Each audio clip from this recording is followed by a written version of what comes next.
এটা হচ্ছে ত্রিকুট পাহাড়, মনোরম পরিবেশ, পরিষ্কার পরিচ্ছন্ন বাস স্ট্যান্ড। এটা ত্রিকুট পাহাড়ের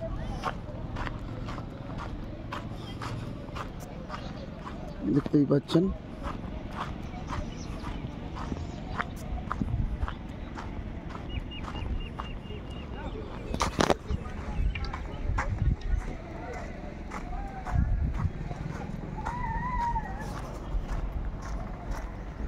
একটা পার্ক রয়েছে, পাহাড়ের মনোরম পরিবেশ। হ্যাঁ স্মিতা দি,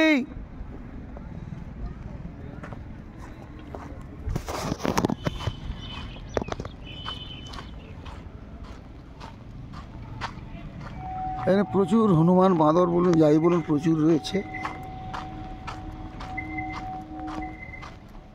শীত প্রচুর থাকলে জায়গাটা ভালো লাগবে। এখন শীত শেষ, রৌদ্রর গরম প্রচুর। গরম হলেও গায়ে সেভাবে কিন্তু তাপ লাগছে না, এইটা একটা বেশ ভালো ব্যাপার। দেখতে থাকুন, পরবর্তী ক্লিপসে আবার কিছু দেখাবো।